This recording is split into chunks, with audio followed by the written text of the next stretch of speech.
নমস্কার, আপনারা দেখছেন সময় কলকাতা। খেলা হবে নিয়ে আপনাদের সঙ্গে আমি অঙ্কিতা। চোখ রাখবো খেলার খবরে। রবি সকালে রেড রোডের যোগোৎসবে সকলের সঙ্গে মিলে শরীর চর্চায় সামিল হন প্রধানমন্ত্রী। 12তম আন্তর্জাতিক যোগ দিবসে সামিল হয়েছে গোটা বিশ্ব। রাজ্যের মুখ্যমন্ত্রী শুভেন্দু অধিকারী থেকে শুরু করে অন্যান্য নেতা মন্ত্রীরাও যোগাসনে যোগ দিলেন। তারপরেই মোহনবাগান ক্লাবেও পালিত হয় আন্তর্জাতিক যোগ দিবস।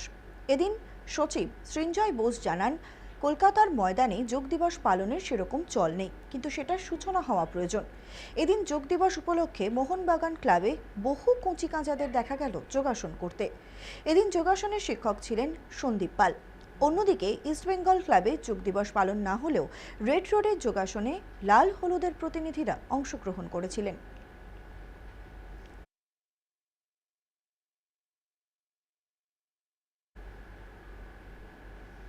রবিবাসরীয় সকালে টসে জিতে ভারতকে ব্যাট করতে পাঠান শ্রীলঙ্কার অধিনায়ক শাহান আরাচ্চিগে। সেই সিদ্ধান্ত বুমেরাং হয়ে গেল। 2 ম্যাচ আগে মারামারিতে বিতর্কে জড়িয়েছিল বৈভব সূর্যবংশী। অনেকেই তার শৃঙ্খলা নিয়ে প্রশ্ন তুলেছিলেন। কথা উঠেছিল ব্যাট দিয়ে জবাব দেওয়ার জন্য সে বেছে নিয়েছিল এই ম্যাচকেই। ভারত এ দলের হয়ে ওপেন থেকে নেমে শুরু করেই ঝড় তোলে বৈভব। ভারতের বিস্ময় কিশোরের বিশ্ব রেকর্ডে ছত্রভঙ্গ হয়ে গেল শ্রীলঙ্কা। মাত্র 6 রানের জন্য সেঞ্চুরি হাতছাড়া করলেও সমস্ত স্লেজিংয়ের জবাব ব্যাট দিয়ে বুঝিয়ে দিল বড় মঞ্চের জন্য তৈরি তিনি। জানা যায়, শ্রীলঙ্কার ক্রিকেটাররাই বৈভবকে খোঁচা দিয়ে বলে, এবার বাড়ি যাও। তাতেই চটে যায় 15 বছর বয়সী ব্যাটার। তার বীর বিক্রমে আপ্লুত ভারতীয় ক্রিকেট সমর্থকরাও। বৈভবের দাপটে শ্রীলঙ্কান বোলারদের লাইন লেন্থ বিগড়ে যায়।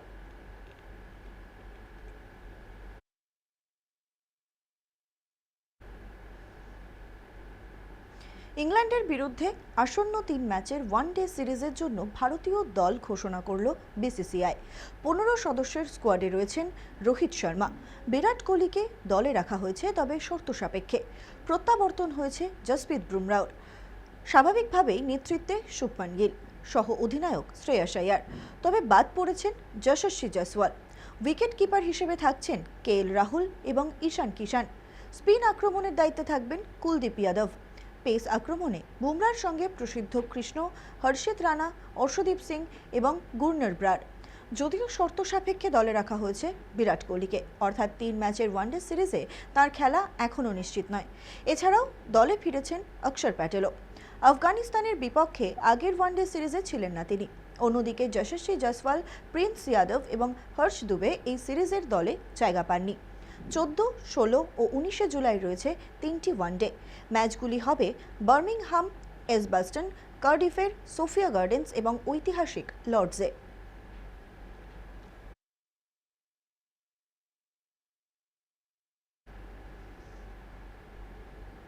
নিজের দেশের তারকাকে নিয়ে তুমুল কটাক্ষ করলেন ব্রাজিলের প্রেসিডেন্ট লুলা দা সিলভা। দেশের জনস্বাস্থ্য পরিকাঠামোর জন্য বিনিয়োগের ঘোষণা করতে একটি অনুষ্ঠানে গিয়েছিলেন লুলা।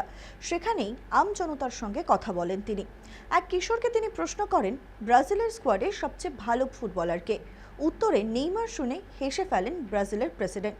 সাফ জানালেন, বিশ্বের প্রথম ফুটবলার হিসেবে ওয়ার্ক ফ্রম হোম করছেন নেইমার। উল্লেখ্য, প্রায় 1 মাস আগে শেষবার ম্যাচ খেলতে মাঠে নেমেছিলেন নেইমার। স্যান্টোসের হয়ে সেই ম্যাচে কাফ মাসলে চোট পাওয়ার পর যে নেইমার জাতীয় দলে ডাক পাবেন সেটাই অনেকে ভাবেননি। কিন্তু জাতীয় দলে ডাক পাওয়ার পরে জানা যায়, নেইমারের চোট আসলে অনেকটাই গুরুতর। সেই কারণে মরক্কোর বিরুদ্ধে ম্যাচে ডাগ আউটে দেখা গিয়েছিল নেইমারকে।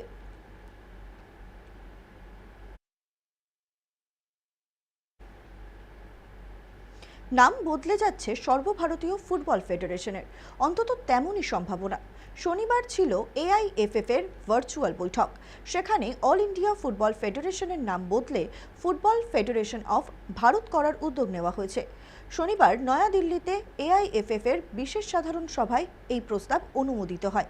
তবে নাম পরিবর্তনের আগে কেন্দ্রীয় ক্রীড়া মন্ত্রক ও ফিফার অনুমোদন লাগবে।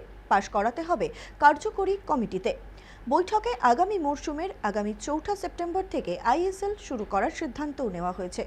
14টি দলকে নিয়ে প্রায় 7 মাস ধরে হোম ও অ্যাওয়ে ফরম্যাটে লিগ চলবে।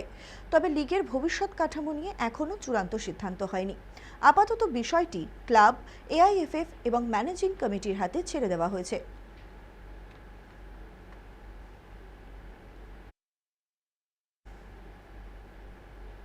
খেলা হবে এখন এই পর্যন্তই। দেখতে থাকুন সময় কলকাতা, সময় বলবে সময়ের কথা।